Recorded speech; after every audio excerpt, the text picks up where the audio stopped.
Welcome back to another episode of the Game Language Podcast, where we deduce, dissect, and discuss video games and whether or not they speak our language. I'm Troy, and with me always is Jason Flynn. Hey, how's it going, man? Yeah, I'm doing fantastic today. I'm in shorts, I'm in a t-shirt, feeling nice. Can't wait to play more games later. Yeah. How about you? Oh, I'm missing my Switch. I'm missing it. Before we get into that, what have you been playing lately? Oh, man. The Switch, too. Yeah. I've been playing Mario Kart World, Pokemon Violet, and Super Mario Odyssey. Yeah. And I did turn on Breath of the Wild just to look at how beautiful it looks in the 60 FPS, 1080p. Mostly on handheld. I did try playing my games on my TV, and it was pretty nice. 4K Nintendo. Yeah. Those genes. Those genes. Yeah, seeing Nintendo at that quality is really nice. The handheld has been so spectacular. It's way bigger and way better than I thought it would be. And the screen does not... previously I had the OLED version, so I thought it would be a huge downgrade, but now that shit is still bright as hell and colorful. So. Yeah, turned that brightness all the way up and just get, flashbanged every time there's a loading screen and it's white. It's just we're going to need those blue glasses or something. Yeah, I've needed those for a long time. Yeah, but what else have you been playing? Other than that, Fortnite. Yeah. We did the Fortnite event this morning. Yep. The Death Star.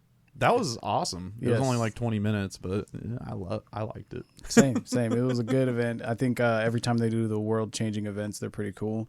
I want to try and be there for each one because it's a fun experience. Yeah. Yeah, no, that game always surprises me. Like the roller coaster of feelings I've had towards that game. Since its inception. When it first came out, I was like, oh, cool, that looks nice. Yeah. And then the Battle Royale came out, and I was just like, you have to build? I hate this game. Yeah. And then everything started looking like Fortnite, so I was just always like, ugh, Fortnite. And then they came out with Zero Build, and I'm like, Fortnite's my best friend. we hang out on the weekends every time. Yeah. No, Zero Build is it got us old heads in there. I know. They call it the boomer mode, and I'm like, yeah, I can't build, man. I can't build. I can just shoot. I mean, who wants an Eiffel Tower every time you just shoot a Back in my day, you had to go find cover, not build it. For real. Well, what about you? What have you been playing? So I've been playing the Switch too a little bit, playing Mario Kart until I get frustrated by the different amount of items, and then I'll go and play some Pokemon.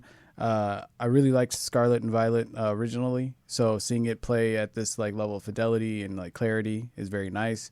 Going back and just grinding out the monsters. What else? I pretty much downloaded my entire catalog onto the Switch too, so I tried out what is it?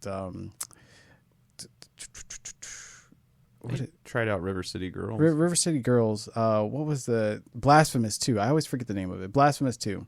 So played that a little bit, and that's been a really fun game. I was playing that right before the Switch too, and and I'm looking forward to playing Splitgate. That's probably the most exciting game that I'm going to try out today. Nice. So it sounds like we've been playing a lot. Yeah. But yeah, so we got a pretty stacked episode just because while it won't be in bite-sized news, we had a lot of showcases. So to find out what's going on in the world of gaming, we've got 3 bites of news, but they're smaller stories that have nothing to do with a lot of these announcements. Mostly all sales. First item of news is Elden Ring Night Rain. Just hit over I think it's hit over 3 million, but the last reporting I hit was on launch day, 2 million. Just right out the gate. Everyone was like, yeah, I trust FromSoft. And they did, because it was also had like over 300,000 players on just Steam. So pretty big launch for them. Happy for FromSoft. I don't really like it too much personally. I've played it. I've played it twice now. I played the beta as well. But I'm happy for them. But I'm like, oh, I hope they go back to their single player games. We'll see how Dustblood shows up. Yeah. I hope that one's really good. Yeah, same. I never want a game from my favorite studio to fail. But moving on to the next thing. This one is a rumor, so take with a grain of salt. We don't have official reports. This has just been from a couple of reliable accounts that view sales data. But reportedly, Switch 2 sold over 3 million on its launch day, which would, if true, which we'll have to wait until probably Monday to get the official confirmation. If true, though, that would make it the single biggest console launch of all time in history. Yeah, I would believe it. It was insane going to buy it and having over 200 people in my line, and then and that was the pre-order line, and having even more people in the non-pre-ordered line, and everybody walked out with a Switch. Yeah, and then the day after, one of my coworkers just went down to Best Buy and picked one up, said there was a bunch. I'm like, yeah, if the stock is there, people will buy it. Yeah, you just walk in. They're like, hey, yeah, we got them. Yeah. You want one? So it's pretty crazy. Some people are trying to use that as ooh, it's flopping. I'm like, it's not. They're doing really good because it's not sold out. You got some... No, it's just the quality or not the quality. The quantity is actually there this time. I was going to say, they said that they had built this system 2 years ago, and that they've been spending the last 2 years just building product. Yeah. So it makes sense to me that they have so much. From what I remember, the last reported number I saw was 6 million were created for the initial launch, which is insane. For context and comparison, the PS5 is currently until this gets confirmed, the fastest selling and biggest launch for a new console generation, and it took 2 weeks to hit 4.5 million. So if this hit 3.5 million on its launch day, it's right on the heels of Sony's Monster, which is really impressive because the PS5 was sold out for 6 months. Yeah. But yeah. But the last bit of news, last bit of sales, sorry for those who don't like sales numbers, but Repo, a very odd video game that you play with your friends on PC, is currently the top-selling game on Steam for the year. For good goddamn reason. Now, important context, it's not the top-selling game of the year overall. Yeah. That still goes to Monster Hunter Wilds because it has console. Repo is PC only, but it is number one on the PC. So that is very impressive considering the game was made by I think 5 to 10 people. Yeah. It's a very, very fun, interesting title. Yeah. So... But yeah, that's going to do it for the Byte Sized news. Yeah. So we got all the sales numbers out. Yeah, we're keeping it short because we got to get into our impressions. We got 2 showcases to talk about today. First and foremost, we've got the Sony State of Play, and then we'll get into the Summer Games Fest after our break. Now, Sony State of Play. Boy, that was a good show. This was the most unexpected one, too, because they announced it on Tuesday. Yeah. It you watch it on Wednesday. I was like, what? I didn't even see it coming. And when I watched it, I definitely didn't see a lot of the announcements coming. No, not at all. So let's go into the first announcement that we saw. That I'm pretty sure none of us thought this game was going to get showcased anytime soon because it kind of disappeared. Pragmata. Yeah. Yeah. So it's it's a new Capcom game. It kind of looks a little bit like if Mega Man met what's their old Capcom game where you ride in the mechs and you shoot the dinosaurs. Exoprimal or Exoprimal. Yeah. It looks like Exoprimal. There you go. Yeah. So very interesting. What were your first thoughts on the trailer or the reveal? So I've been following Pragmata through the other 2 delays that it's already had. So it's interesting because we actually got to see more of the actual game this time. Yeah. Before, it was always just concept shit where it's just you're a dude in a space suit and there's a little girl. And giving her piggyback ride. That's about all you do. And then now we got to meet her. I think her name's going to be Diana because she's D1300 something shit. Yeah. Something like that. I already like the look of it. I'm a Capcom glazer though, so I just gobble this shit up whenever they make anything. But it does look interesting. I'm excited to see them take on a third-person action game again. So this one without a horror focus, because I love their combat in Resident Evil 4. So I'd love to see something. This kind of looks like it's a little evolution of that because it has a lot more stuff. Obviously, with the girl on your back, you can do more than just shoot. So I'm excited to see what they do with that. Yeah, it gives me a game I play on the Switch a lot called Eastward is a game where you play as like an old man and you've got a little girl who follows you around. The little girl has superpowers, you have guns, and you guys kind of marry your abilities together to get through puzzles and things. And that was the first thought the first thought I had when I saw the game is I wonder what kind of powers you're going to have to manage as her while also combating as the main character. Are you guys going to split up for puzzles, things like that? But either way, it looks interesting. Yeah, I was gonna say I'm really excited.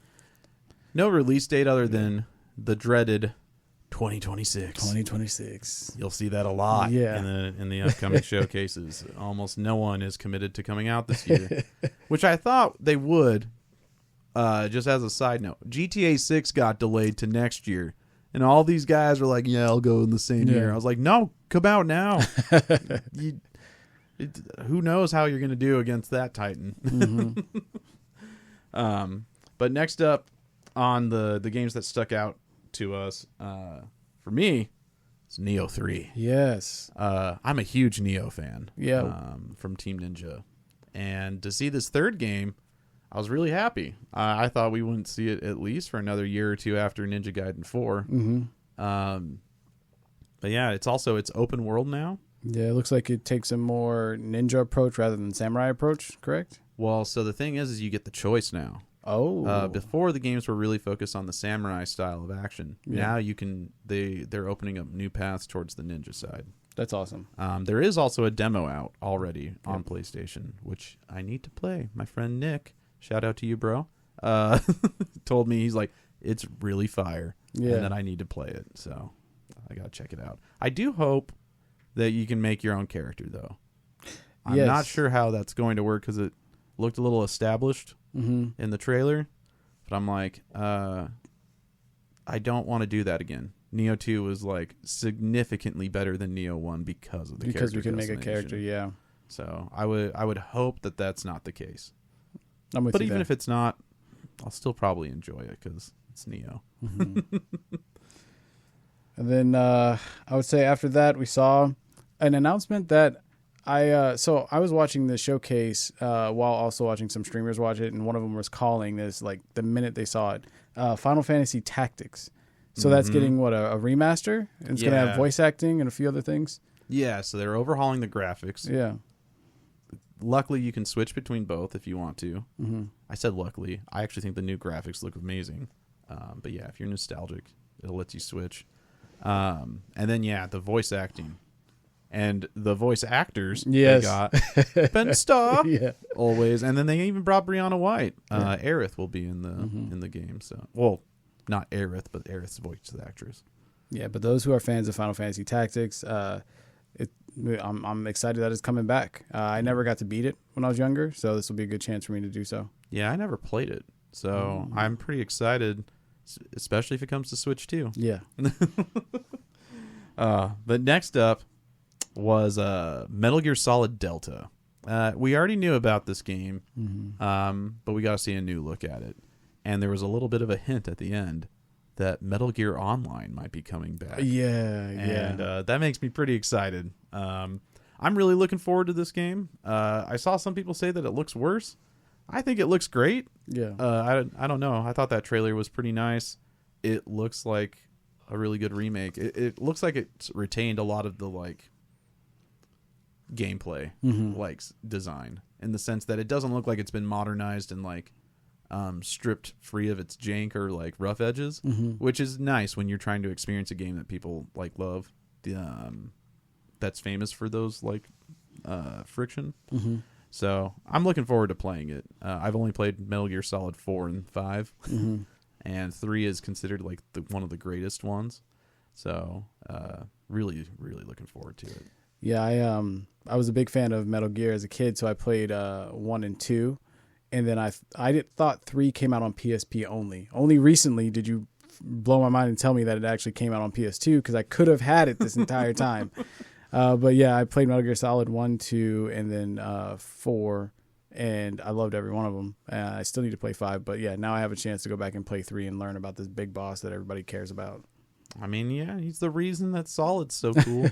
No, he's not. It's his dreams. It's in your genomes. And then the next game we saw, Silent Hill F. With a release date. Yeah. What was the release date for that one? September 17th. Yeah. I'm definitely going to buy that for my wife. She loves scary games. I hate scary games, so I will not be playing it. I was going to say, as someone who recently got into Silent Hill with the Silent Hill 2 remake, this one looks so good. Yeah. It looks so it's good. horrifying.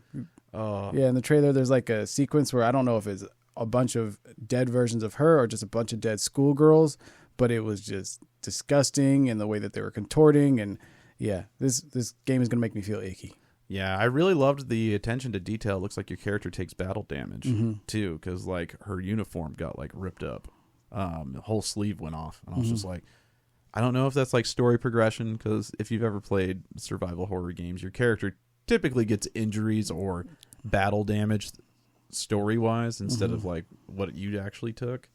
And so I do wonder if it'll be more impressive if it's reactionary. Yeah. Like if I fail a battle really badly, but still win, but I'm all like mauled up, my uniform's a little fucked. That'll be way cooler, but I also won't mind if it's just story where it's just like, oh, you got past chapter 2, cutscene happened where my sleeve got ripped off. And it's like, okay. But looking forward to that.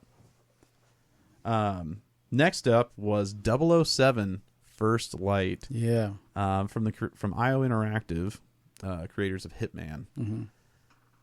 This looks really interesting to me. I like that it's a third-person game. Yeah. It's obviously going to be stealth because it's James Bond, but I wonder how much stealth it's going to be. Because I feel like if it's more in line with like the last 2 Splinter Cell games where it's a mixture, you can kind of have more bombastic fun or choose to be stealthy. I'll probably prefer that, and I'll eat this game up. But if it is way more stealth focused, I'll probably fall off it. So what is the Hitman experience like normally? Because I don't play stealthy. Too stealthy. I can imagine it being a very stealthy game, but it looks like it's going to have action-packed moments based off of the trailer and the gameplay we saw. But I'd like to see some really intriguing missions where you have to go in and complete a lot of different tasks to succeed in the mission without it being your general, hey, sneak up, pickpocket this guy. Maybe there'll be interesting things that they'll do. And we might get a glimpse of it with the Hitman announcement that they made at Summer Games Fest and what they might be doing in the game. The 007, the 30-day mission. Yeah. So that might give us a glimpse at what kind of take they'll have on the 007 game. Yeah. Well, you only have a month to find out about that take. I don't like that. Yeah. But yeah. But yeah, I'm excited. I did see actually I want to know your thoughts. What do you think of the new Bond? So I'm not the right person to ask because I've watched Pierce Brosnan, Daniel Craig. I've watched I don't know, a few of them. I don't remember all their names, but essentially Pierce Brosnan is the only like Bond that I identify with. Yeah, same here. So I'm not really accepting when a new Bond shows up. So even though he's supposed to constantly change, I'm not the best at receiving the new Bond. So. I don't know if he's supposed to constantly change, because that's one of the reasons why I'm wondering people's takes, because like I don't necessarily love this new Bond personally, but he's younger Bond, so I'm like, oh well, I have to, because Pierce Brosnan is James Bond in my mind. That's what that's like. The era we grew up with. Yeah. But the thing is that this one is designed more on the original James Bond look, like from a commissioned sketch from the original author. So this is supposed to be more accurate. It even has his scar, which, Pierce Brosnan's James Bond doesn't even have that. Neither does Daniel Craig.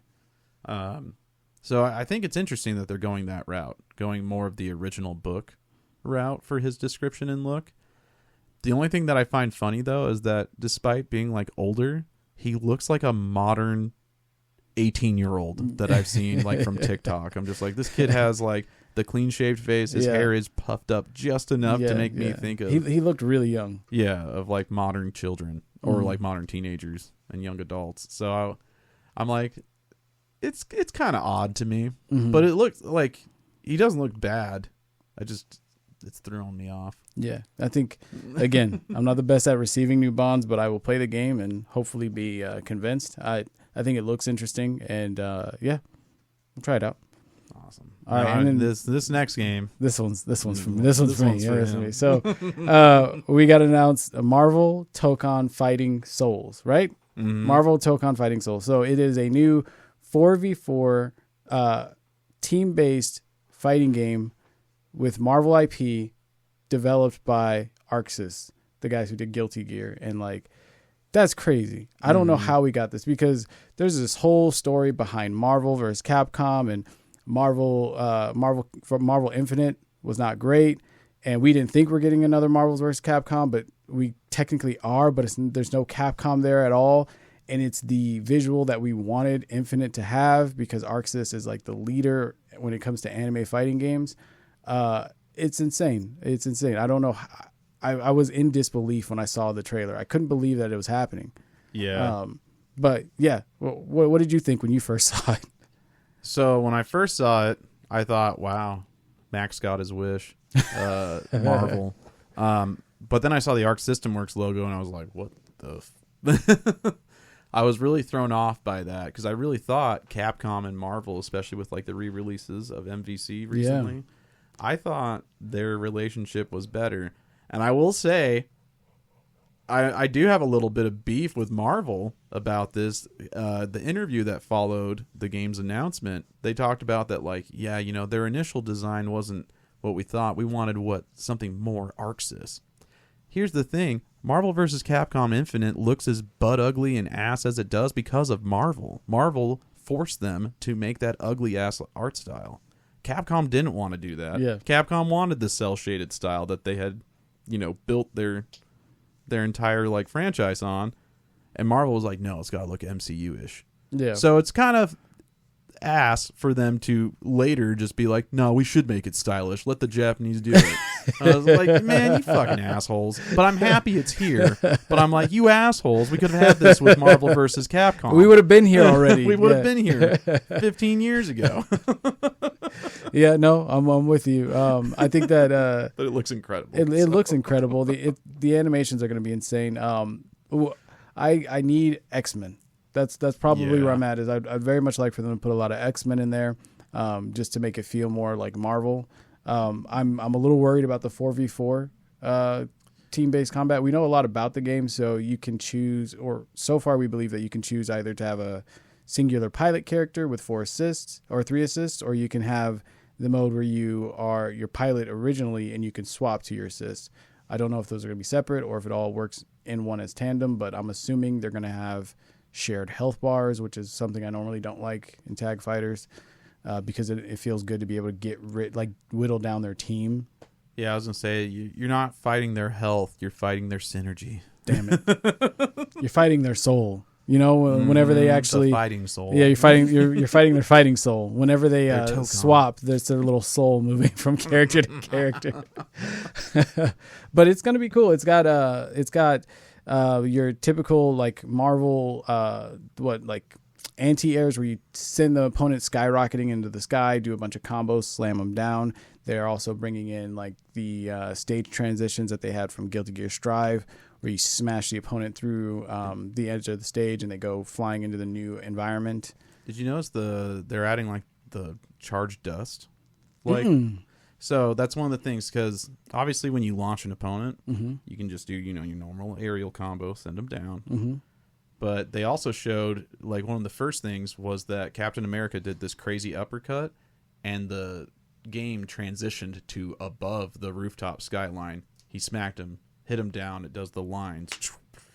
So they brought charged dust loops like that. Whatever, obviously it's not going to be charged dust, but they added that animation of like sending you to the actual sky, and then sending you down. Yeah. So it's going to be visually very pleasing. I think, but we'll see about the gameplay. Yeah, we'll see about the gameplay. We'll see if there's auto combos and like single button specials and like, you know, I'm just gonna press L2 bullshit and characters. Yeah, we'll see. But as it currently stands, it was amazing that they ended the show with that, with a fighting game. That's insane to me. Like, I'm in love. That's one thing I will always give credit to Sony for, is that they really invest in the fighting game scene. Yeah, they bought Evo. They came out with a fight stick too. Yeah, which they announced at the State of Play. They put it on their big platform. They didn't do a tweet. They said to everybody, "Hey, we made a fighting game stick. Check it out." During the State of Play, which usually has over 1 million people watching, and then they also, all that hype, everybody is watching. They end it with a Marvel announcement. So I really appreciate that they have there's someone at Sony who has a huge passion for the fighting game genre and is just sitting there at every board meeting and be like, they're gonna make it. They're gonna get bigger. Fighting games will be profitable. And they're like, okay, all right, I guess we'll let you green light another one. Yeah, they're like, look at the Dragon Ball Fighters game. You see that? Let's get that. Let's get those guys. But yeah. So what was your favorite? What was your favorite and least favorite announcements of the show? Well, there's still 3 more that I wanted to go over, just because I thought these ones were pretty good. Sea of Remnant, which was a unique art style of a pirate game, but it looks like it's an RPG. Yes. That one looks really good. Ghost of Yotei, I just wanted to give a shout out to, just because Ghost of Tsushima was really popular. Didn't get much from this new trailer, though, not gonna lie. Cool wolf tech. It's sitting there snarling on the screen for like 8 seconds, and I was just snarl a lot. Yeah, I think they were just trying to show you the impressiveness of the lips of the wolf as it's snarling. I got a dog at home. It's fine. Yeah, I know. I was in there. I was just like, man, this is like when Mona's yawning. And then the last game I wanted to talk about, because it was such a shock. Yeah. Romeo is a Dead Man. Suda51, the No More Heroes developer, making a new game. And it looks better than No More Heroes 3. So I'm like, yeah, I'll be there. As long as it doesn't get a 5. And if it's on Switch 2, I'm sure it'll run just fine. I hope so, but I'll probably play that on PC. That's fair. It ran like absolute ass on Switch 1. Yeah, that's fair. But to answer your question, what was my favorite announcement? Yeah, what's your top, what's your bottom? Like, what'd you like the most? What'd you like the least? I think out of the most, probably Neo 3. Yeah. Just because, I already knew about Silent Hill F. Getting that release date was probably the most happy, I think. Just because I know it's something I can get my hands on soon. Yeah. Just because Neo 3 is 2026, as everything else is. But yeah, so I would probably give it to Neo 3. I think least favorite, man,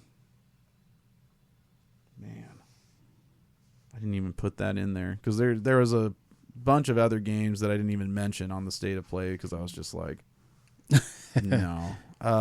Probably that VR Thief game. Yeah. That game just looked not for you. Yeah, I don't have anything nice to say about it. I don't think it looks very good, but I haven't played it, so I'm not going to rip it a new one. I just didn't like it. Okay. What about you? What's your favorite and least favorite?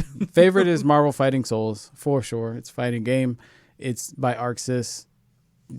It's a dream. I did not think that would actually happen. It's insane. So that's my number one. And my least favorite is Silent Hill F, because I don't like scary games. I don't want to play that game. I don't want to touch it. I don't want to be near it. I don't want to see it ever again. That game is not one that I'm interested in. At least scary games where I don't have a gun and rock music. Fair. Yeah. Fair. I'm like, you got a pipe? No. If I got a gun and rock music, I'll be all right. But most you give me a pipe and I'm a little schoolgirl dealing with all this kind of scary shit, I don't want to do that. No thanks. Yeah. No, I get you. But man, yeah, no, that was the Sony State of Play. We didn't go over every announcement, or else we'd be here all day. But yeah. But before we get into our Summer Games Fest impressions, we're going to take a small little break here, and we'll see you guys back shortly.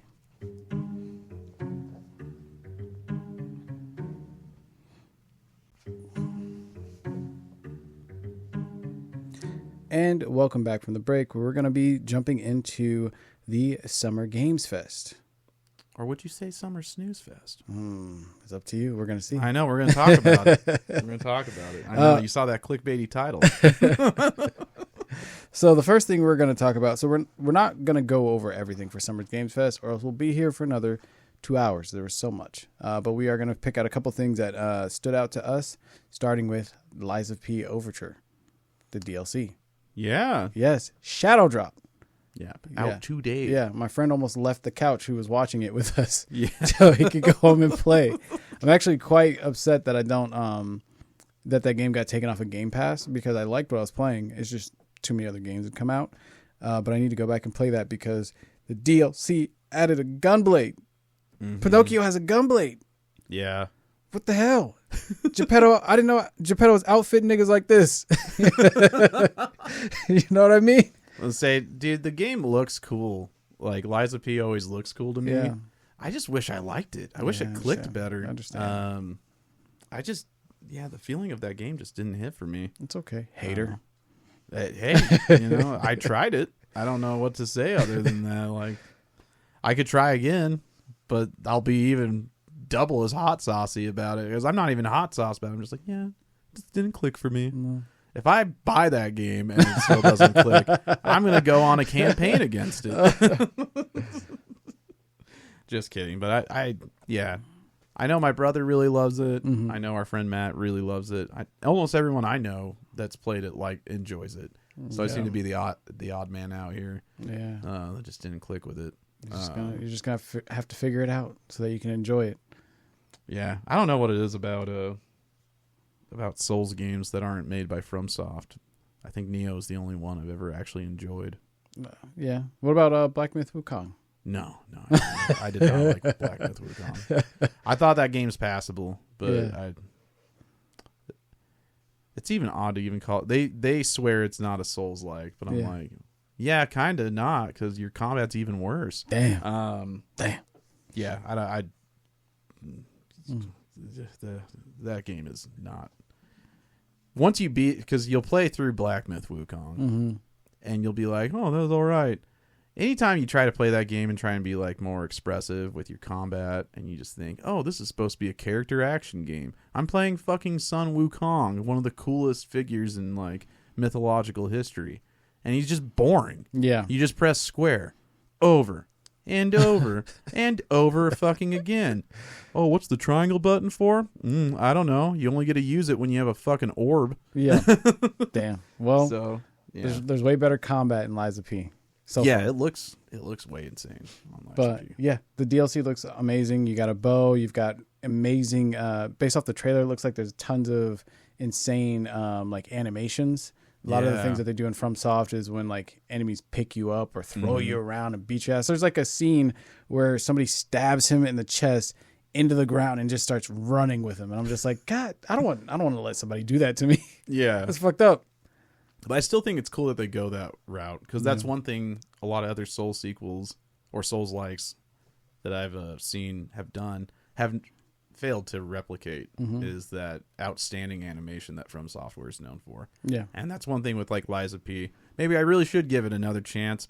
Maybe it will click, all these years later, because everything I've liked about the game is all its visuals and its animation. I think that stuff looks really good. And their style. I love Bloodborne, so it looks like Bloodborne, but with robots. Yeah. But speaking of Souls likes, man, was this Game Fest full of them. Yeah. We got Souls sequels. It opened up with one, right? Yeah. That one was Mortal Shell 2, which is kind of funny that we were able to call it, because he kind of preambled it like it was a new IP. Yeah. So I was sitting there just like, oh, what are we looking at? New Souls-like, maybe new character action game. And then I saw that like The Shell, and I was like, bro, this is Mortal Shell. I was like, they make a sequel to it, and they did. And I was like, that's not a new IP, dude. But it looks good. Yeah. Visually it looks good, just like Mortal Shell 1 looked really good. I think the only issue I had was the concept of wearing the shells.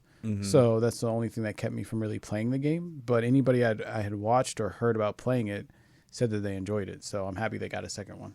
Yeah.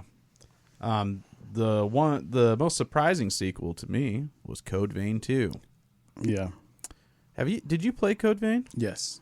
I did not get as far as you did, but I did play about, I want to say like 5 or 6 hours. I got to the point where I had the hub and I could go to where I wanted to go. Yeah, I got about 15 hours in. Yeah. I don't know how this game got a sequel. I really don't. Like, it also doesn't look much better at all. No. Like, it still looks stiff and kind of slow and non-impactful with its like hits and supers. I think my biggest issue with Code Vein is the juxtaposition from the extremely Souls-like or FromSoft inspired environments and enemies to anime dude or girl. You know what I mean? With just angular face, low expression, like gotcha character. And so it's just a really weird sort of like disconnect that I can never get into. Yeah. No, it stings for me because like I do like anime and anime aesthetics. Yeah. And I think you could make an anime looking Souls-like very easily. But I agree with you that like juxtaposition, I don't know what the right word, the difference, I feel like they clash, having like those really detailed monsters that look like FromSoft designs, but with, you know, anime boy. I'm like, gotcha characters don't fight these things. They fight colorful monsters. Yeah. Even when they're dark, they tend to still be colorful. And here I'm just like, this just looks almost like a mod. Yeah. It definitely looks like somebody modded anime characters into their FromSoft game. Yeah. But hey, I hope it's good. Yeah, I was gonna say I'm shitting on it because of my previous experience, but I always keep an open mind on these. If it's good, I'll play it. Yeah. But yeah, we'll have to see. Moving on to actually more colorful and brighter news. Scott Pilgrim EX got announced. I screamed when this one came up. Boy, so when Jeff Keighley stated, he's like, if you're like me, you've been waiting 10 years for this announcement, over 10 years for this announcement. Yes. I didn't even know. I had thought with like Shredder's Revenge, with the new Marvel game, like we had kind of like left the Scott Pilgrim side scroller beat 'em up game behind. That it had come, it was beautiful. I'll never get it again. And now we're getting what's not really a sequel, but another game in that vein. It is a sequel. It is? Well, I guess it's not a sequel because it's not Ubisoft, Right. so they can't technically call it a sequel, I guess. Mm-hmm. But it is. It is a follow-up story. It seems like it's past the 7 Evil X's. Yeah. Looks like a 2-player game. And it's got the same cast. It's got Anamanaguchi. Anamanaguchi, yeah, doing the music, so you know it's gonna slap. It's gonna slap so hard. Yeah. It looks so sick. I'm so happy that it's back. It's one of the best beat 'em ups I've ever played. Takes me back to when I was little playing Ninja Turtles at like the pizza, like, you know, at a pizza place or something. Like that game was perfect. So I hope it's as good. Yeah, it does seem like it's only going to be 2-player, not confirmed. That's just, we only got to see 2 characters ever on screen at once. But I do think that they did that because they did announce the combo system is much more fluid and much more evolved. Yeah. So I wonder if it's just characters are a bit more in depth and maybe too much so that it would be too chaotic having 4 people on screen. Yep. So obviously it's not confirmed. I hope it's 4-player, but I will say I'll take that trade-off. I would rather have more in-depth combo routes than 4 players. Yes. As long as I can still play co-op. Any guess on the 7 characters that are coming to the game? So we know Scott, Ramona. I think Kim, Stills, and His I feel like Wallace and Knives are always like, you don't think Knives? they were DLC characters in the original one. So Oh, fair. because the other character that you played as, oh no, that was the 4. So actually, yeah, maybe it is Wallace and Knives. Maybe they're gonna just have the whole cast available for us. This time. Then I guess it's interesting that they didn't show them. But yeah, Nega Scott. That's all I want. Nega Scott. That was the 7th character in the original. I want Nega Scott. That's my boy. He can do Hadokens. Yeah, I think it would be pretty cool if like some of the X's that weren't as shitty come back. Because, you know, we had that, you know, Scott Pilgrim new TV series on Netflix. And it made me like a lot of the the X's a lot more than I thought. So if I could play as Lucas Lee alongside Scott, that would be hilarious. I'd love it. Yeah, I do wonder if they'll retell or revisit that story from the Netflix series. So, which would be perfect. Yeah, let me fight, Apocalypse, Scott. Mm-hmm. the Scott. No, it was Scott Ryu. Scott Ryu. But yeah, definitely a really great game. Great announcement. Mm-hmm. Next one was another shocker. It was Out of Words. Yes. So this is another co-op adventure game, but it's a platformer, side-scroller adventure. Looks like Yarny 1 and 2. Was that Unraveled? Yarny's the name of the character. Unraveled. You are right. Unraveled 1 and 2. It looks like that to me. Yes. But the cool thing is everything's handmade in this. Mm-hmm.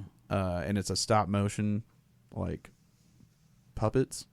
And the art style just looks incredible. Mm-hmm. I'm really liking that idea of that. Also, another shout out, just because I actually did fail to put it in here. The Muppets fighting game. Yes. Yeah. Punch Out, but with Muppets. Yeah. That's what these games. What was the name of that game? Let me see. Because it was actually a really good name. Mm-hmm. Oh, yeah. I forgot I'm going to just add it in here, too. We'll talk about it. Felt that boxing. Which is clever. But yeah, that game looks hilarious. I couldn't tell what part was real or not, because I know that all of it was done in Unreal, so none of it was actually live action puppets. But the way that they designed them, they all looked extremely real. So because I do think that they're just like scanning them. Okay. And because they're not I don't know how they're doing it. Yeah. But it does seem like it's all handmade, much like Neo Fantasian, the turn-based RPG, how they used actual dioramas for the maps. Yep. Which just, you can take just a picture of that high-res, scan it. So if it's doing that, that's really cool. Because, yeah, it does look like you finally can play with, like, real-life things, but move them in a video game. Yeah. So it's kind of cool.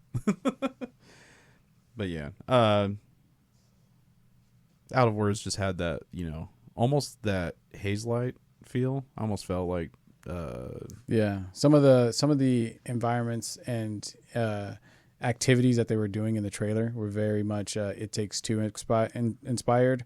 Like, you got one person running up and one person running down, and you guys are doing platforming and stuff together. Yeah, it's I'm hoping that a lot of It Takes Two is felt in games in the future anyway, because that was some of the best platforming I've done in a long time. So hell yeah. Looking forward to that one. Yeah. Yeah.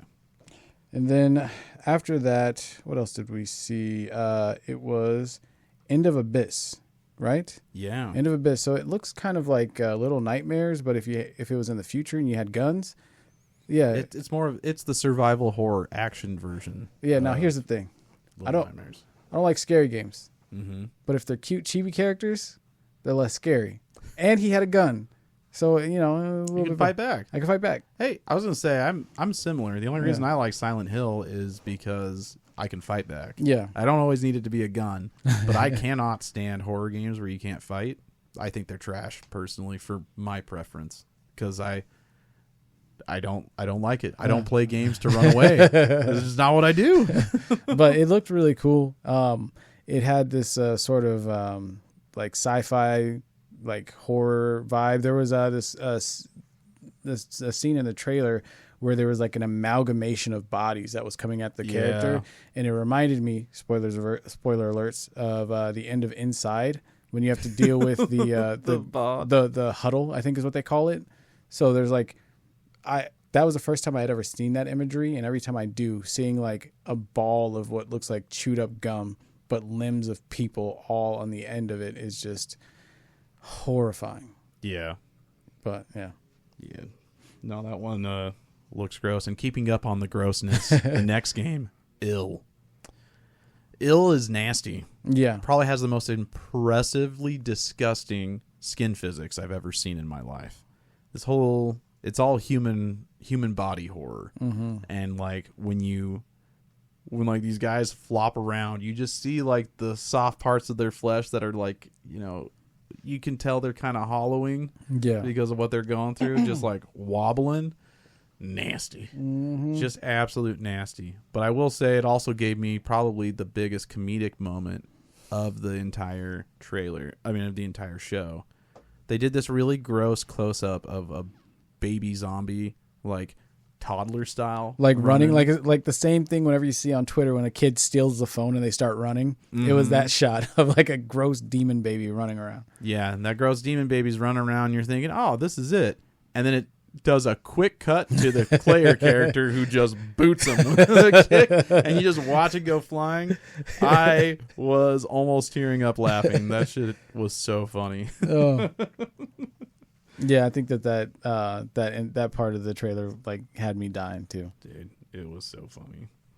And then speaking of funny, we got to probably the goofiest, unserious like fighting game announcement of all time. It was the announcement for season 3 of Street Fighter. We had Kenny Omega. Looked like he had just gotten back from a wrestling match, and he was dealing with a little bit of a split personality type of thing or something. But every time he looked in the reflection of anything, he was one of the characters from the upcoming season. And when he was Ingrid and C. Viper, oh my God. Just imagine if you like Street Fighter, you played Street Fighter 4. Just think about C. Viper's outfit on like the buffest dude you know. It's weird, wig and all. Yeah, it was something else. But we got our announcement of the leaks are true. Ingrid, C. Viper, Alex, and Sagat. And they gave us a little bit of gameplay of Sagat at the end of the trailer. Yeah, it turns out he'll be first. So the leak was wrong about the order. Okay. Because the leaks had suggested that Alex would be first. Okay. Alex will be third. He is not going to be soon. So what's the order? The order is Sagat, and then I believe it's C. Viper, and then it'll be Alex, then Ingrid. Okay. Put Ingrid on the end because I don't want to see that character. It could have been Makoto. But now I'm going to have to wait another year. Well, see, I don't know anything about Ingrid, so I'm looking forward to seeing what she is, because from what I understand, she wasn't ever released. She's like from a really obscure she's Capcom from Extra. Yeah, so I've watched some gameplay of her. If anybody's played like any SNK game like King of Fighters, think Athena. Similar to Athena, she has those kind of movements. So like Magical Girl throws like balls of energy. One of her supers is she throws like an itty bitty ball, and then she can explode it when she wants. So that might show up again. So she's gonna be throwing around glowing projectiles, I imagine. Oh, so she'll be a zoner? Yeah, and one of the things I saw about her is that she can not only throw them straight, she can throw them at an angle. So get prepared for her throwing them and keeping you away with the projectiles. That's good. That'll keep her different from JP. Yeah. And Guile. Yeah. So, okay. I was going to say, that list doesn't really do much for me. But, I mean, I love Street Fighter, so I'm just excited to have new opponents. I have more than enough characters in the game to play and without having an excuse to be waiting for someone else. I am happy that my boy is getting Alex. He's been waiting for Alex. And we need another big body in the game. So happy for him. Yeah, Sagat's the only one where I'm just like, yeah. Well, hold on. He's always in it, so he's just like tournament wise. Who did we have back in the day that was like the premier Sagat player? That was Bonchan. Bonchan. Do you think? I'm pretty excited. I'd love for him to come back. Yeah, because Bonchan was like a really good Sagat, so I'm really happy for him. Yeah, I hope Sagat's cool. Yeah. But yeah.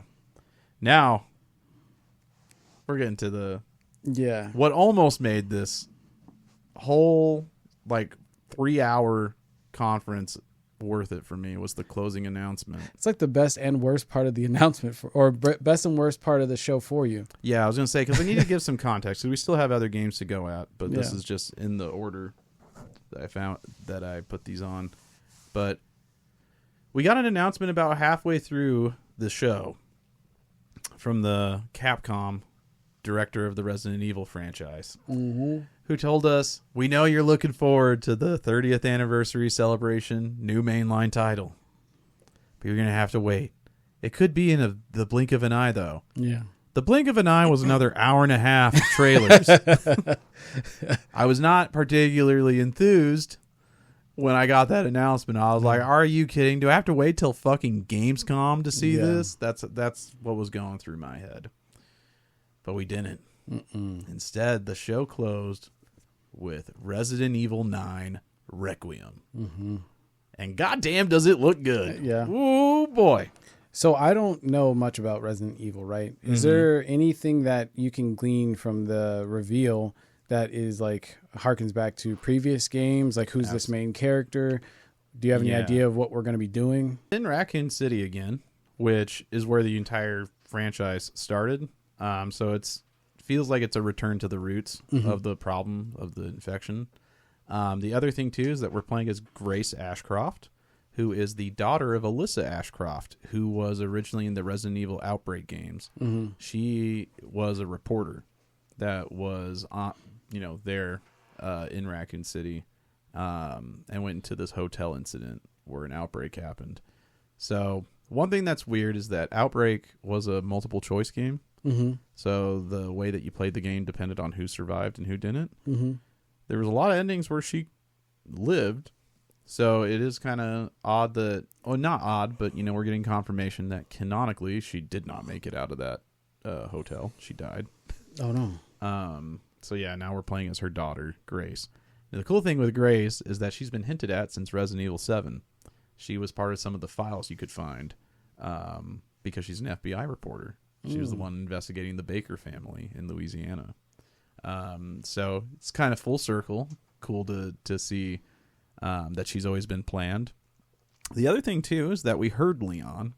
We didn't see him, but Leon S. Kennedy is going to be in Resident Evil 9, which is really nice because he's a fan favorite. He's a personal favorite of mine. What else did we see in that trailer? That's kind of the big things. Raccoon City, daughter of the last reporter, and Leon's back. Yeah, what did you think about the visuals? Yeah, I think it looks great. It looks... I was screaming while we were watching. I was like, this looks... I couldn't tell if we were seeing a Remedy game or if we were seeing a Capcom game. Because I was like, this looks like the RE engine, but I could also see it being Remedy's engine. But yeah, I think it looks incredible. I'm always a big fan. Did they make a comment about it... Did they make a comment about it being an update to the gameplay experience? Yeah, so in a press release, they've talked about how it is going to be third person. So we're getting away from first person. Thank God. But they're going back to horror. But they did want to state that it'll still have action and set pieces. There's a rumor going around that because Leon's voice is in the game, that this will be another dual protagonist game, which has been happening a lot recently in Resident Evil. Spoilers for you. Yeah, you never beat 8, huh? Are you planning on beating 8? Okay. So spoilers for Resident Evil Village. It's been out for a long time, so sorry. But in that game, Ethan died. Right. And you played as Chris for the end. Oh. Which was really sick. It became a much bigger action game. It became Call of Duty when you became Chris. You play as Chris in the end of the game? Yeah. That's pretty sick. So what I'm thinking is that this game will be much more horror when you're playing the office worker FBI girl, Grace.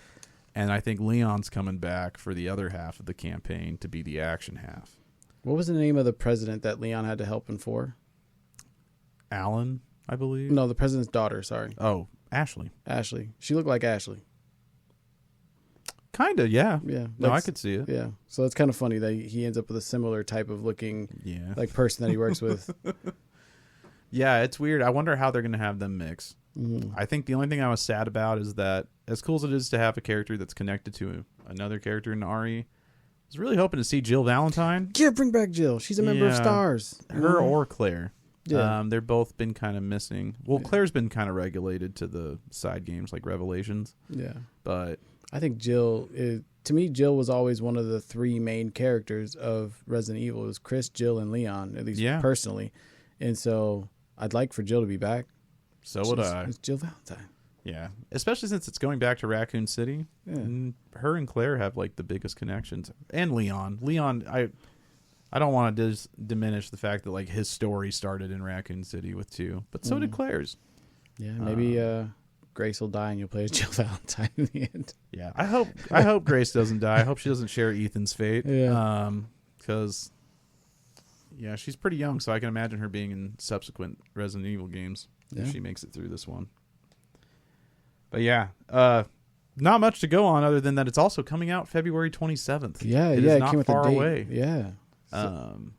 Dude, they've got Capcom has the craziest 2026 I've ever heard. Pragmata, Onimusha, and now Resident Evil 9. Yeah. And what I am assured will be the Monster Hunter Wilds expansion. Yes. So 2026 is going to be the year of Capcom. Actually nuts for Capcom. Yeah. What is above Cap God? Godcom? I don't like it. I don't know. What's higher than God? I don't know. Nothing really. Cap World? Yeah. I don't know. All right, and with that, we're gonna move into. We still got 2 games.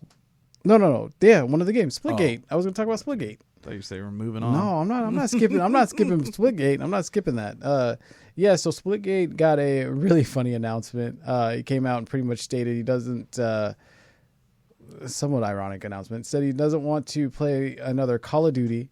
He misses the movement of like what is it? Titanfall 3 and Halo, and then plays a shooting game trailer with Imagine Dragons, and a battle royale, which everyone seems to really find some humor in. Well, yeah, because it's like the most hypocritical statement is like, I don't like mainstream games, proceeds to show a very mainstream game. But it looks fun. It looks incredibly fun. So I feel like this, if he didn't have the Tude, this would have gone over a lot better because Splitgate 2 does look incredible. Yeah. But sitting there acting like make FPS is great again when you're just making it like every other FPS. Yeah, I'm all for make FPS is great again. Just maybe not the Imagine Dragon like mainstream trailer afterwards. I loved everything he had to say, and then it was funny because of what he showed. So yeah, exactly. But that's what I'm saying is he said all that shit and it was like.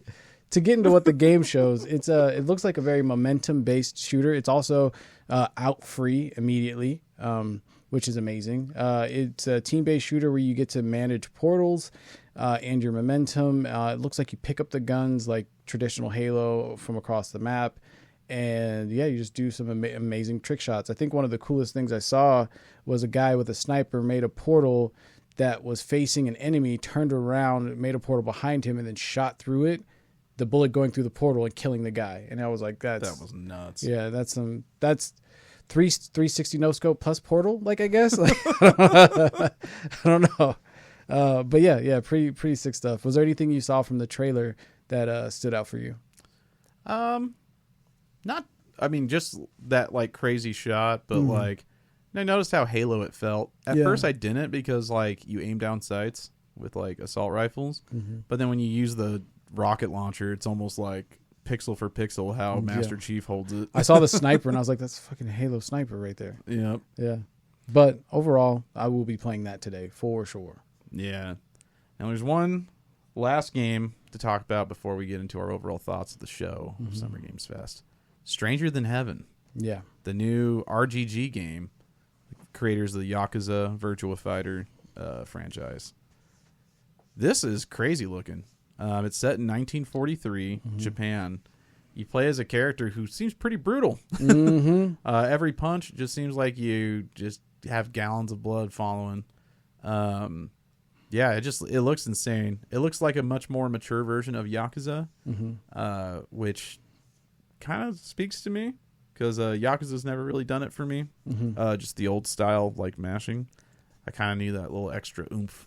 And this looks like it's got it. Yeah. What about you? What do you think of it? It looks really cool. I like the tone, the vibe, the setting.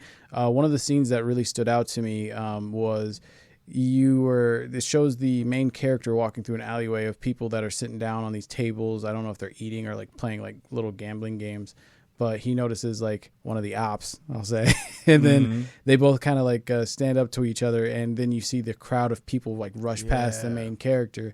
and seeing how the I feel like that was a poignant scene to show on purpose. I think there's probably going to be a like a crowd mechanic in the game, not like it's going to affect fighting, but just a reaction to people doing deadly things. Is like the crowd's going to run away, and they're all like a stream of people, and your character's like bumping them and moving around to get to the guy you're trying to fight. So yeah, there's a lot of different things that you're also going to be able to choose whether or not you want to kill or spare people.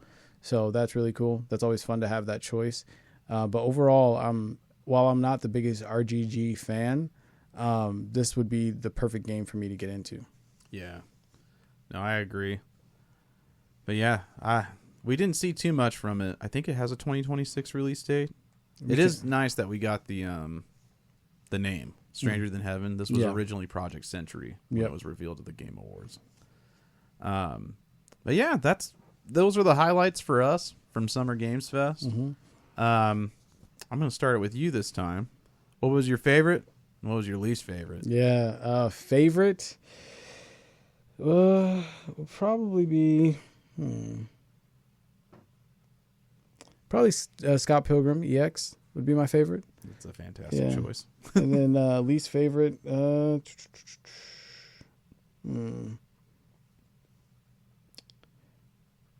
don't know.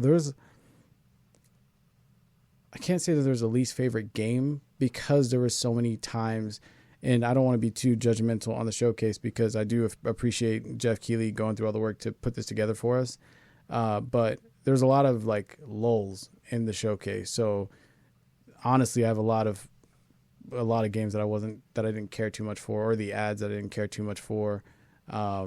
So I guess if I had to have a worst part, it was the amount of boring announcements in between these few exciting ones. Mm-hmm. So I'm gonna say, yeah, it's kind of similar for me. I think if I had to pick a least favorite, it's kind of rough when I think about it. Probably Code Vein 2.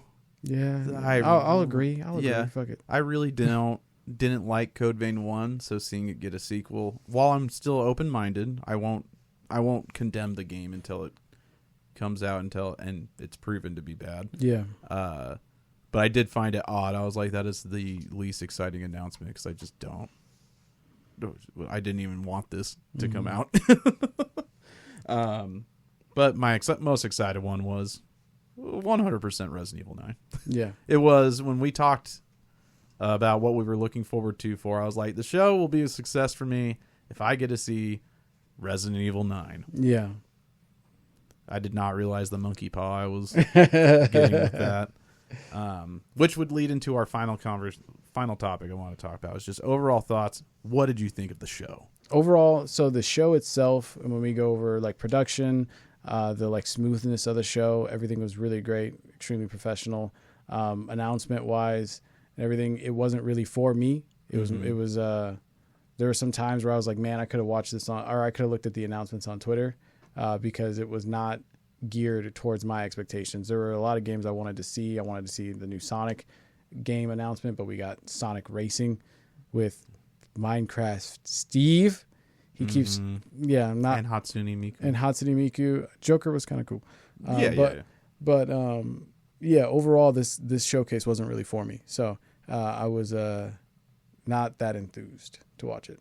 Yeah, I was gonna say I want to preface my criticisms with I love Jeff Keighley and I highly respect him, even for this show. He could put on the worst Summer Games Fest ever, and I would still respect him because he is not tied to a company.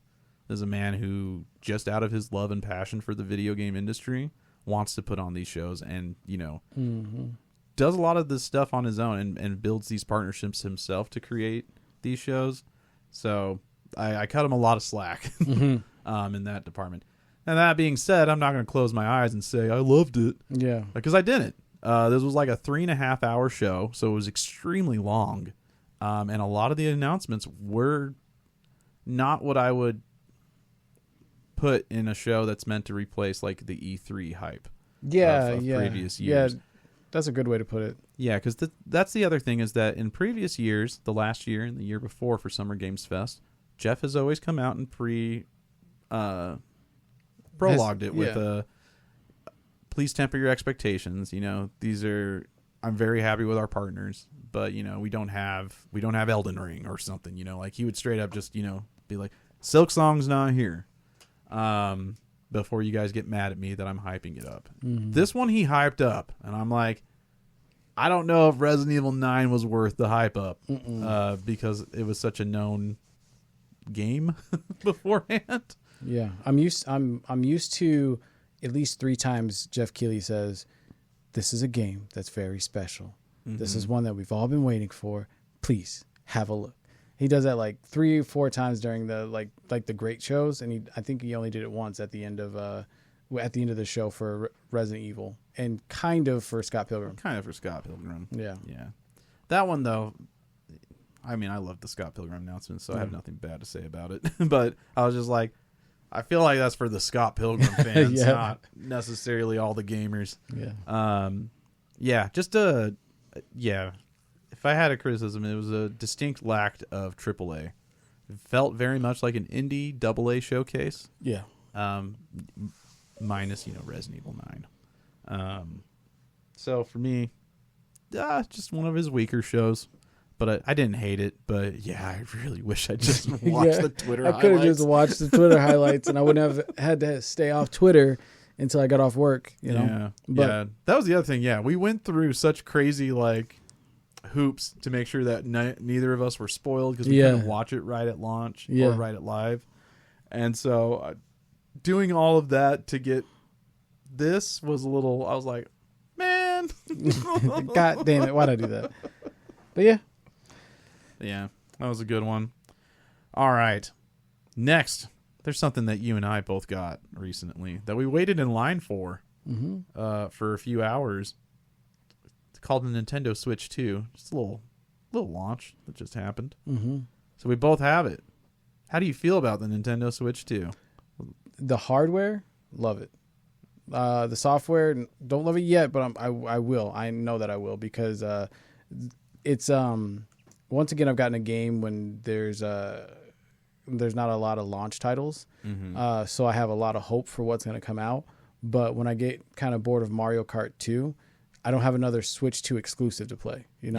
So I'm just like, okay, I guess I'll go play other games that I've already played a little bit, but I get to see them see them better, kind of like the PS5, So that is a little bit of a bummer, but overall, the hardware, the connection of the Joy-Cons, just the screen size and the screen clarity and color, the operating system update, because I think the operating system update went up for all Switches. Yeah.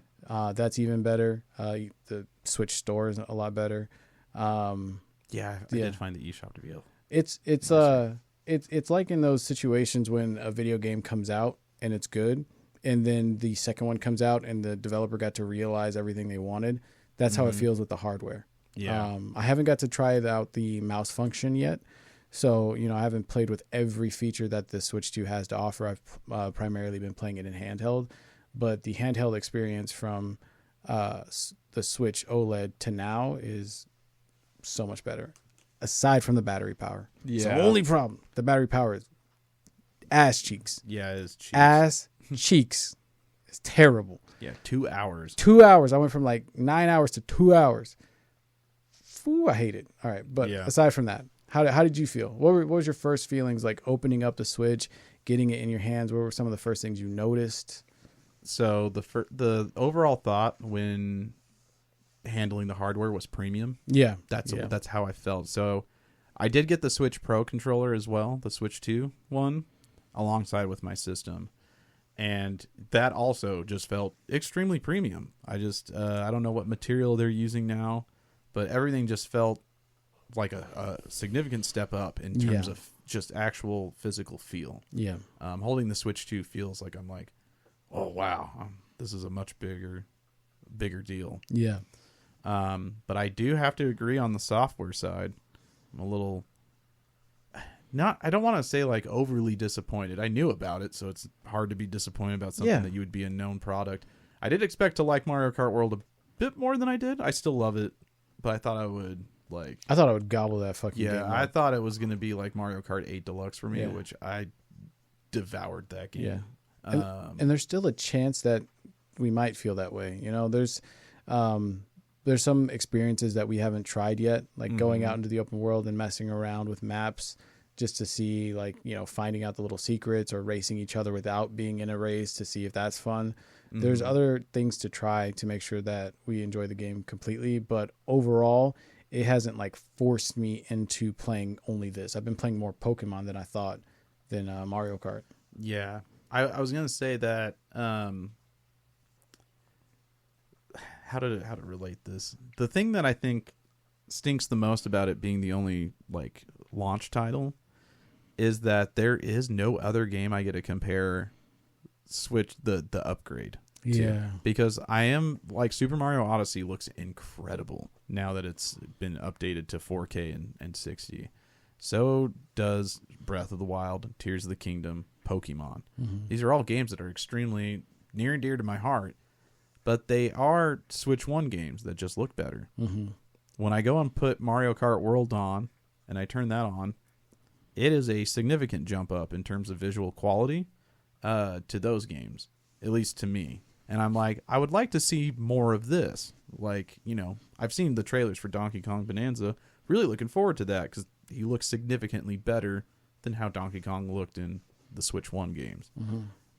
So it is kind of just odd to not have Switch 2 games. I'm playing just a bunch of Switch games on my Switch 2. Yeah. Is Nintendo due for a Direct this year at all or no? I mean, we already had 2 of them in April. Yeah. There's a rumor that there's a new one, but the guy who's Nate the Hate's the one, he does the Nate the Hate podcast. That guy's been the one that has been spot on every single time for Directs.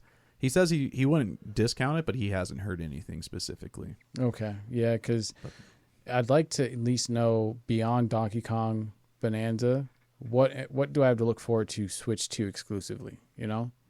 Because Pokemon ZA and Metroid Prime 4 are both Switch 1 games that will just run better on Switch 2. Yeah, I'd like to know what Switch 2 exclusives we're getting. Yeah, pretty much just the Kirby expansion. Because that's exclusive to Switch 2. You can't buy it on Switch 1, but yeah, we'll see. But overall, to go back to the hardware, I do think that like everything besides the battery life has been a major improvement. 1,000%. I think the Joy-Cons themselves, man, it's crazy how much 1 inch just helps. It does. So I don't want to harp, but it does and it doesn't at the same time. So it's bigger.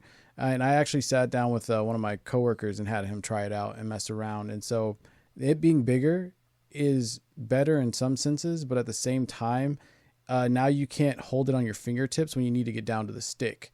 So now it's a little bit harder to get to the stick and to the buttons, which is interesting. Well, I was going to say that actually, I wonder if that's just like a difference in like hand size. Because as he has bigger hands than I do. Oh, yeah. Well, for me, I had a much harder issue with Joy-Cons, the first ones, because of how tiny they were and with how big my hands are. Yeah. The Joy-Con 2, I don't have that same issue because I go down here all the time, and because you and I have been talking about it because I've been playing in handheld. Yeah. And just recently I started playing tabletop with the Pro controller, but the whole first night I didn't have that digging in feeling because we were talking while playing Mario Kart. That's another thing I wanted to talk about, game chat, but on the Joy-Con part, it hasn't been doing that for me. I haven't been as uncomfortable playing the Switch 2 in handheld as I did with Switch 1. Switch 1, I would feel it, and I'm sorry for audio listeners, but I would feel it here on the edges of my wrist and my arm, and it would hurt after about 30 minutes of play. I would constantly be having to switch my position of holding the system. So I don't know if that's maybe just a personal hand thing. I'm not sure. But yeah, I do feel the discomfort still with it sitting in my wrists, or not in my wrist, but in my palm. I think that until they change the way that the bottom of the Joy-Cons, their curvature, that's just going to happen because the weight is going to sit here, and that's how I hold it. Yeah. Right. But with the Joy-Cons, I currently don't have a big problem with them, but it was interesting to have somebody and like test it out, mess around with it, and tell me their opinion. So Yeah, no, I was gonna say I believe you guys. It's one of those ones where you're like, oh, that is much different than what I'm experiencing with it. Mm-hmm. The other thing, game chat. So this might be the biggest surprise of the system for me. I thought this was going to sound like total butt cheeks, if I'm being completely honest with you. But it actually feels like a really good, like, Discord Lite for me. Yeah. I don't hear any background noise. Like, I never hear your game in the background. I never hear Matt's, like, because you guys are the only two people I've chatted with. You guys don't ever seem to hear my game, and I have it loud as hell. Mm-hmm. So I just find that really impressive that it's not picking up any fans or background noise. Yeah, I think it's going to be interesting playing it. Like, say I were playing in my living room and the Switch was on my TV stand while I'm sitting on the couch. I know that there's not going to be background noise, but I wonder what the audio would be like. I'm a soft-spoken person, so I don't know if it'll pick up everything. Because the mic that it uses is on the Switch itself, rather than our own dedicated mics, which the audio quality is worse, but it's more convenient at the same time. I don't have to have a big old mic sitting next to me. So I do think it switches to your headphones if you have a headphone with a mic. It does? I'm not sure, but I can double check on that. I thought I thought originally that it did, but when I was talking to Matt, I have a headset that has a mic built in, and I would walk away and he'd be like, I can't hear anything you're saying. So I had to go back and grab my Switch and talk to him. Gotcha. So okay. Yeah, that'd be weird. Yeah. But I can see that Nintendo is. They put a mic on there. I mean, if I was them, I'd make you use it too. Well, they had the mic on the Switch 1. They just didn't make you use it. Damn. Yeah, because people used it for Splatoon 1 if you like went into the game. Yeah. It was terrible on Switch 1. There's a reason they didn't want you to know about it. But yeah. I think the only other thing I can think of is the screen was a lot better than I thought it would be. Yeah, I can agree with. After coming from the OLED screen, I thought it was going to be a lot worse. I mean, the colors are a little bit less vibrant, but very little. Like, yeah, I'd have to put them both next to each other on brightness and go to a specific place to see the difference. Well, I think one of the major differences you'll notice is that HDR wasn't supported on Switch 1. Mm-hmm. So the OLED was going off of standard definition. I think having full HDR support with an HDR supported screen has been helping us with the colors and kind of has helped bridge that gap. I still think OLED looks more vibrant. Mario's Red looks better on OLED to me than on like the current Mario Kart World. Yeah. But it doesn't look so bad as like when I went back to Switch 1. I was like, oh, it almost looks pink compared to the vibrancy it is now. Yeah. I haven't been in enough games where it's completely black in the background, because I think that's where I notice OLED's improvements the most is the negative space, like when it's completely black. But, I mean, we'll see. Yeah. But overall, we don't... there's not much to talk about with the Switch 2, other than Mario Kart World. But I think we'll play that a little bit more and talk to you all about it. Yeah. Overall, I'm sitting at a strong 9 for the system. Yeah, so. I think system-wise, it's a 9. I would only add the grip. I would love a change to the grip on the Joy-Cons. Even though I like them and they aren't as uncomfortable, they're still prolonged sessions. It still sucks holding something flat. Yeah. So that's probably the only thing that I'm like, y'all should really, really fix that. And then where are my mouse pads, Nintendo? I got a mouse mode. I want a mouse pad. Yeah, sell me it. I want the official. Yeah. But now... I don't know if you can hear it, but is that a final boss thing? We got a last boss coming in. And this one is based on hardware launches.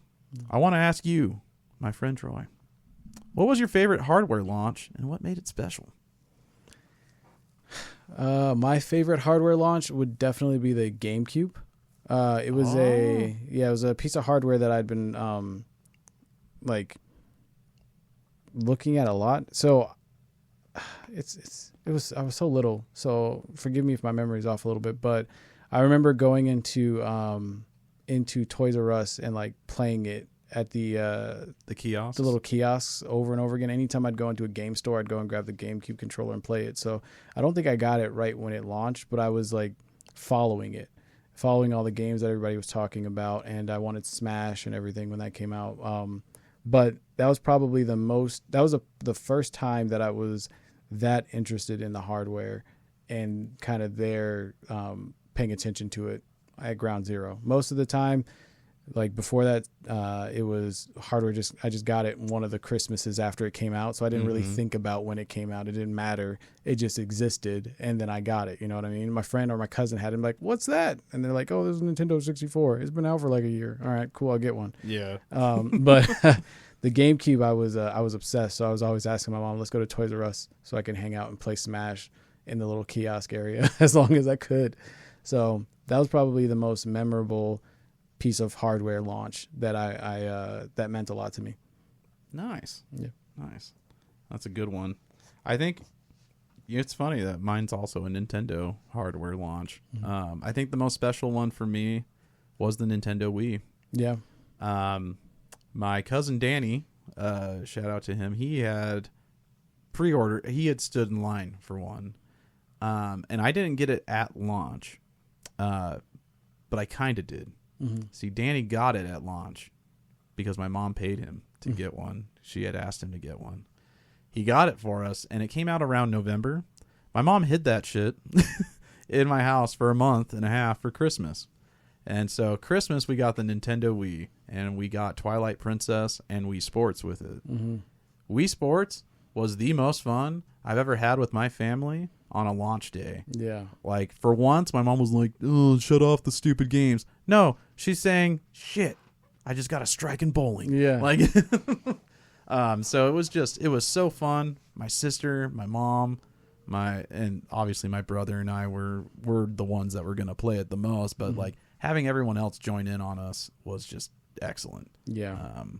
I'll always remember that one, because I'm just like, damn, it got everybody involved. The Wii got everybody. We would like to play. Exactly. It was so good. But yeah. Well, that's the last boss has been defeated, so all we got left for you is a little bit of knowledge. Video game vocab. One of the things that's cool about the Switch's screen is that it's VRR supported. And what the hell is VRR? Well, that's today's vocab. It's variable refresh rate, VRR. Is a display technology that dynamically adjusts the refresh rate of a monitor or TV to match the frame rate of the content being displayed. This helps to reduce or eliminate visual artifacts like screen tearing and stuttering, leading to smoother and more fluid gameplay. Yeah, so sometimes games don't run consistently. It's very hard for them to. VRR helps you not experience that. Because when games fluctuate frame rates, your screen will jitter, it'll stutter, it'll be kind of a visual mess. With VRR, you can always make it feel like it's meant to be 60. Yeah. But with that, it is time for the final credits. It's the last part of the show where we give you 30 seconds uninterrupted to say whatever your heart desires. Be it salty, sweet, or say nothing at all. The mic is yours. Tell us what's on your mind. And Jason, it's your turn in 3, 2, I got the timer for you, 1. All right. Well, it's a new Nintendo console, which means it's time for some new Nintendo hot takes. And I've got one that I never thought I'd be making. Fuck blue shells in Mario Kart World. I've always been a blue shell hater, but I've understand why they existed. You know, you gotta give the top guy a little bit of a razz. Okay, but not 6 of them. Happens in every fucking course. I'm just getting pelted by these damn spiky shells. Bowser, eat shit.